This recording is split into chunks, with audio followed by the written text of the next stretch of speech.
My name is Julie Lepley. I am going to share a little bit of my faith journey with you guys this morning. So mine actually goes all the way back to being a little kid. We were born and raised Catholic, so I was baptized as a baby. Mom and Dad laid a very strong foundation for us to know who God is. I would say that Catholic part, I knew who God was, but didn't necessarily have an intimate relationship when we were young. It was just building the foundation. So we went to church every weekend. We prayed before meals.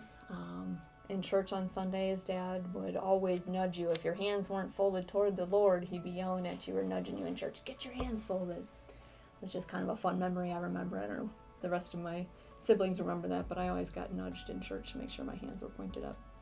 Moving on in this faith journey, I went to Marian College here in Fond du Lac, and I would say my college years, my faith was still there. I prayed on and off, but I was more distant at that point in time.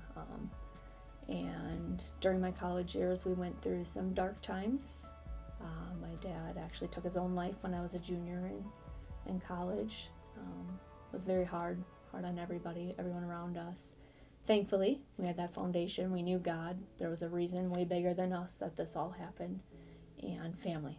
Family was huge. Church was huge then too. Just helping us get through that and learning and growing and going through it. So a little time off from college, and then you hit the ground running as soon as you get back in. Not a whole lot of time to process probably because you jump back in. Moving forward, I got married shortly out of college. I married Grant, and we got married in a church. We decided to move to Ohio. He was from Ohio. He took a job there, so that transitioned us from Wisconsin to Ohio for a few years. Fell away from faith a little bit at that point in time. I had our first baby girl, Ella, and that stirred something in me. I definitely knew I wanted to get her baptized, and so I started searching and trying to figure out where am I going to baptize her. Came back to church, actually came all the way back to Wisconsin and had her baptized here where my foundation was laid. From Ohio, we were there for 2 years, loved it, was wonderful to get close to Grant's family. So went to church on and off. Would go with Grant's family at times, but not regularly, nothing every weekend. We moved back to Wisconsin 2 years after Ella was born, and that transitioned back here. Hit the ground running again, new jobs, found a house, kids, family, babies, very busy. Yet I felt like something was missing.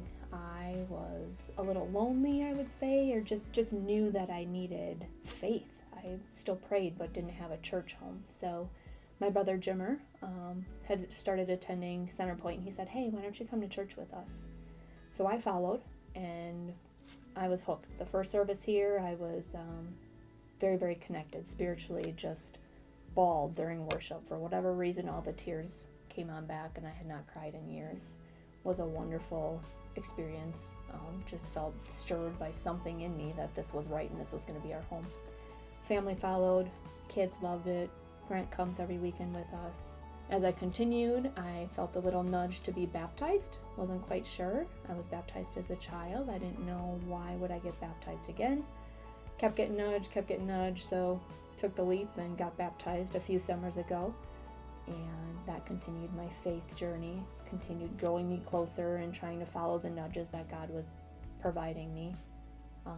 Still busy, life's still happening. Just because you're baptized doesn't mean that life gets easier.